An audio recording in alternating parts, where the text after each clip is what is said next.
آقا خیر یک دیوتی خیر آقا. چی میکنی پیسه؟ خیر یک دی یک تا چیز میخورم. برو پیسه مایسا نیست برو. خیر آقا یک دیوتی خیر. دیگه با نمیگم خیر. ما 20 روپیه در پیش پس بیار برو. کاکا یک پری نسوار گشت مک بده که کلمه خراب است بگیری.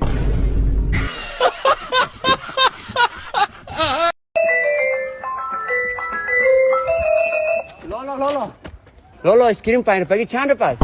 اسکریم 5 روپیه 10 روپیه است. او میبخش لالا خیلی پیش ما 5 روپیه بود. دکتر صاحب چطور شد؟ متاسفانه بچه تو ناقص به دنیا آمده. ای خدا پناه شده. مشکلش چی است؟ دندان نداره.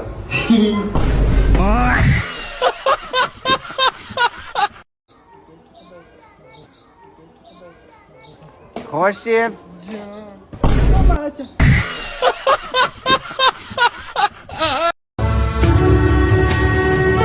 مسکن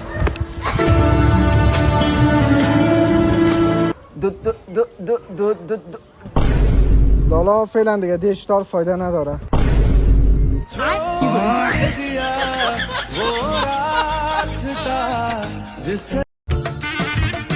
بابا چی کاشی پاش سعی کی دوله جنگلی کجا میبری؟ ورزش حاضر نمیفهمی برو بانم. نه بابا چی پیشتر روی یک تا دوله جنگلی برد حالا تو کجا میبری را؟ اینا میبریم در ایران میفروشیم پراید میخریم. بابا میخری؟ تو بیا با میگیریم شاید چا دو تا میتن.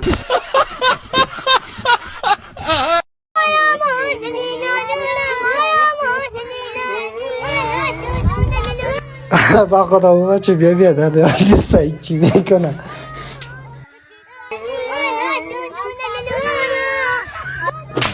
آبروی ما را برد با قرآن خیره تشویش نکن من قدر گپ میزنم.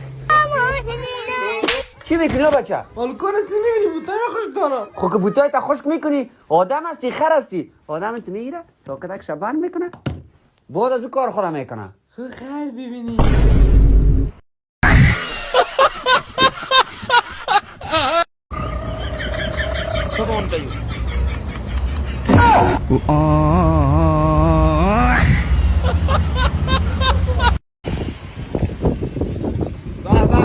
چطور هستی؟ خب بس جان و جور بخیر. زنگ زده بودی؟ والا مادر مریض بودم موتر تکار داشتم پیش دکتر میرفتیم. دایی چی گپ است بیادر زنده باشه یا پشت سر استاد کنم بیا. صحیح است.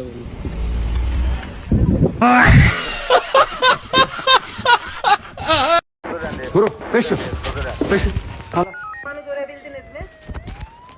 پنچر مشنوی پنچر گرفتیمش.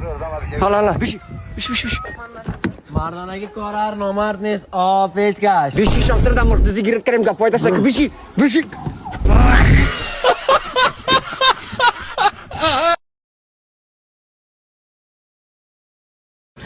یادش بخیر چی دورانایی بود. خب وایتا بود. یاد نه دون تا پچق میرفتیم برید پوقانه میکرد دستم. یادم است یادم. شک خیلی خوب است یاد است. دفتر است این دفتر گلدکندم است نه. خیلی هم کروزر سفید کستا گوام است. اونم است مثلا. چی که تو چی کاربار میکنی؟ والا ما سال تصادف کردم در کوما رفتم. نه شب باش آمدیم. نه.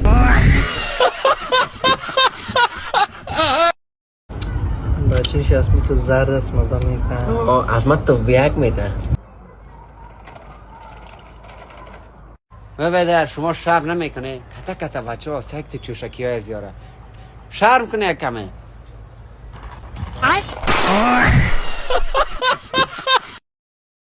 چی هر جا میره یه نون باهاشه نقطه میتونه باشه ولی نیست. بگم بگو افغانی. الهی من فدای تو بشم که با این سن کمت اینقدر عاقلی. ولی درستش اینه افغانی هر جا بره یک نون همراهش نیست 100 نون همراهشه. بابا جای کجا میری کردی بشکه هفته میرم میبرم ایران او میبرم. اما هفتاوی تبتی ده ثواب ما هم شریک شواب. بابا چه بین امشب نشنیم یک چرس نزنیم. زدیم برو جواب بگی خیلی با ما قدیم ساختی منطقه دور کردیم این 20 رو بگی یک 20 رو پر چرس بگی مقصد ورخطا نشیزید فهمیدی که برو جواب است. بریم بابا طالبا حال پیسه رو چرا چیر کردی؟ پیسه چرس بود.